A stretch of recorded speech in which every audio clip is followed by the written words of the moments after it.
নতুন মানুষের খুব আদর যত্ন করতেছে দেখি। তুই কেন আমার সাথে ঝামেলা করতেছিস বল। আজ থেকে এই সন্তানের যত খরচ লাগে সব আমি দেব। সময় পাল্টায় গেছে, আমি আর ওরে চিনতে চাই না। তুমি দরকার হলে তোমার এই অফিসে আমাকে একটা চাকরি দিয়ে দাও, এটার মাধ্যমে তো অন্তত আমি তোমাকে একটাবার দেখতে পারবো। তুমি এখন এইটাই চাও অফিসের সবাই আমরা নিয়ে হাসাহাসি করবে? আসলে চাইতাম যে তুই গরিব হ, কিন্তু তুই এতটা গরিব হবে আমি কখনো কল্পনা করতে পারিনি। বাচ্চাটা এত সুন্দর, একদম অনেকের মতো চেহারা। অনেক আমার সন্তানটারে শেষ দেখতে দেয় না।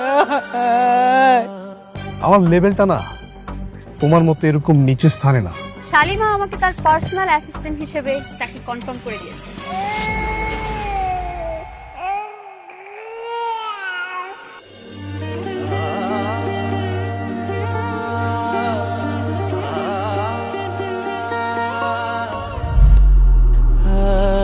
আপনি কে?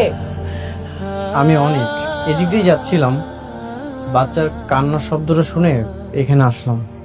অনেক সুন্দর, মাশাআল্লাহ। আসলে একা মানুষ তো, আমার স্বামী বাইরে কাজকর্ম করে, বাচ্চা সামলায় সব দিক দেখতে হয়। ছোট শিশু, একটু যত্নে রাখবেন। ওর মুখটা অনেক মায়া ভরা। ওকে যখন বুকে নিলাম কেমন জানি আপন আপন মনে হচ্ছিল। কি যে বলেন ভাই, এর আগে আমার 2টা বাচ্চা মরা হয়েছে, তারপর আমি ওরে পাইছি। ওরে আমার জীবন দেয়া হইল, যত্নে রাখবো।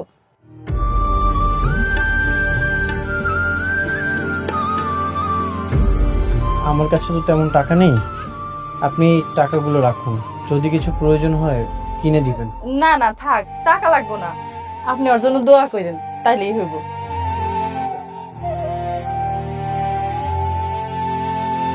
বাবা কান্দেন না বাবা, ও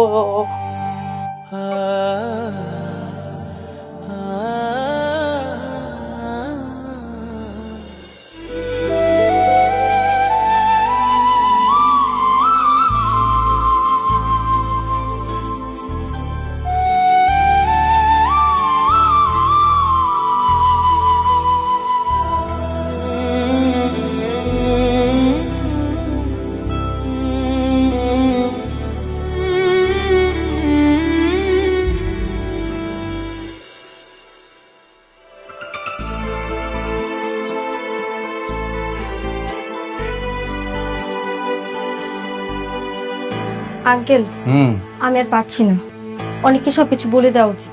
হ্যাঁ,